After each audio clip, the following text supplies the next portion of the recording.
Assalamualaikum warahmatullahi wabarakatuh. Ketemu kembali dengan saya Titos di channel Titos Minoritas.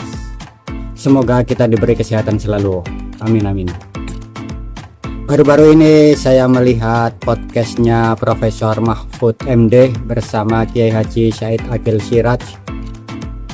Kata beliau, Kiai Said Agil, tidak ada durian Nabi yang bernama Ubaidillah. Nama Ubaidillah ini adalah sosok nama yang mengeksekusi Sayyidina Hasan dan Husain. Dan menurut Profesor Mahfud MD, bahwa masalah nasab ini tidak peduli, tapi yang membuat beliau marah dan kecewa dan jiwa nasionalisme tumbuh karena para kaum Ba'alwi ini mengklaim bahwa pahlawan-pahlawan nasional, pahlawan-pahlawan Indonesia itu diklaim dari kaum Ba'alwi. Itu yang membuat Bapak Profesor Mahfud MD ini kecewa dan sedikit marah. Kita lihat video lengkapnya podcast beliau. Ciao. Macam belakangan lagi-lagi nih referensi di medsos ramai soal terakhir soal panggilan Habib Mahfud. Ya saya juga beberapa kali. Ahlinya beliau kita ingin mendengarkan netizen Ruang Sahabat itu dalam kacamata Kiai Said dan Pak Mahfud bisa menjelaskan itu fenomena apa yang terjadi sesungguhnya dengan Habib itu. Monggo Pak Kiai. Jadi Islam datang ke sini, kalau kita lihat tokoh-tokoh pertama itu tidak ada yang dari Yaman. Tidak ada yang dari Yaman. Tidak ada dari Yaman. Yang pertama clear itu ya. Fatimah binti Maimun, Wasil, Syekh Wasil yang di Stono Gedong Kediri, kuburannya itu di Nisabur. Dari Persia, kalau sekarang Iran ya, Nisabur.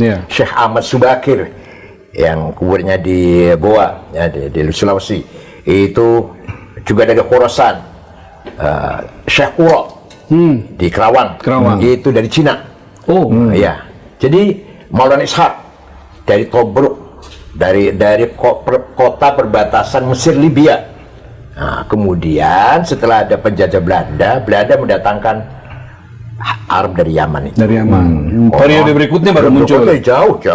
Ini kan sebelum Wali Songo ya, kedatangan saya sebut tadi sebelum Wali Songo. Nah, di sini terjadi manipulasi ya.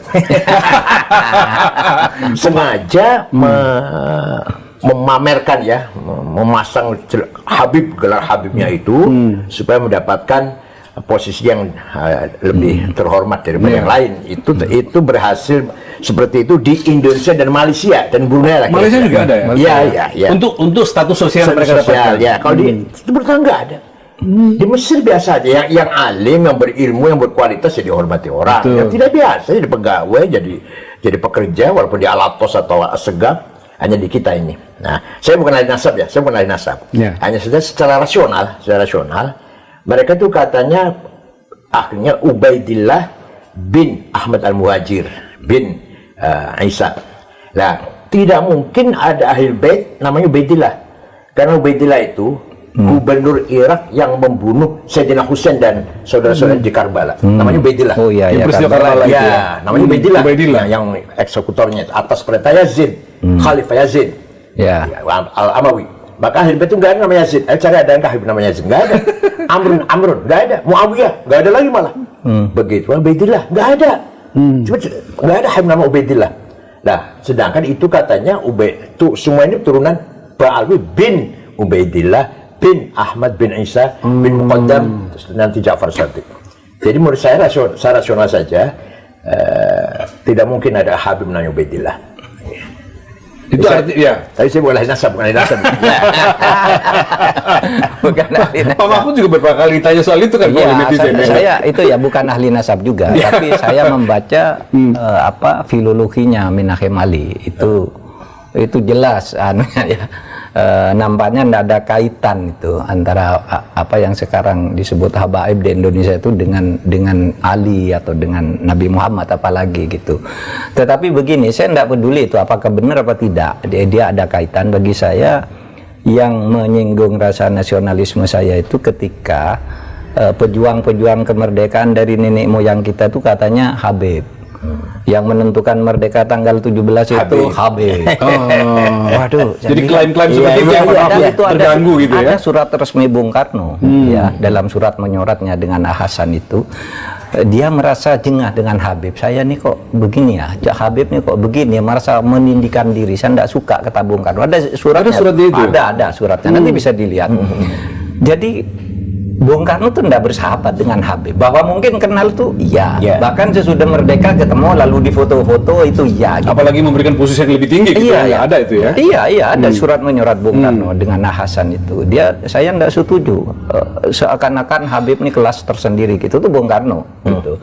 Nah, dan ya tidak apa-apa sih jadi warga negara biasa, tapi jangan melebih-lebihkan ya, seakan-akan dia lebih hebat. Apalagi ketika kasus itu rame kan, cerita-cerita bahwa misalnya ya ada seorang Habib itu minta uang ke kiai di Jawa Tengah gitu, ketika minta 40 juta, saya hanya punya 10 juta, ditempeleng katanya. Astaga. Oh, iya. Lalu di Madura itu ada seorang punya istri cantik, kalau kamu ingin masuk surga keturunanmu diminta istrinya, dibolehkan gitu. Dan orang-orang di kampung kita biasanya iya merasa bangga banget saya. gitu. Ini sejak kapan kita jadi budaknya orang-orang Yaman? Maka saya sebagai anak bangsa tersinggung, apalagi cerita-cerita hurufatnya itu bisa nurunkan emas. Kalau bisa nurunkan emas banyak di YouTube itu, Pak. Iya, Cerita-cerita begitu. bahwa kalau seorang Habib yang gila itu lebih mulia dari 70 kepala kiai gitu kan ada. Nah, ketika cerita itu beredar kan ada yang berteriak tuh, Habib yang dari Habib yang rambut perak itu sama Habib Rizik, coba tunjukkan kepada saya, akan saya hajar sendiri kalau ada Habib begitu. Dikeluarkanlah omongan Habib Taufik, omongan ini, semua video-video itu keluar. semuanya video bohong. Kayak video-video tadi, enggak dihajar tuh gitu.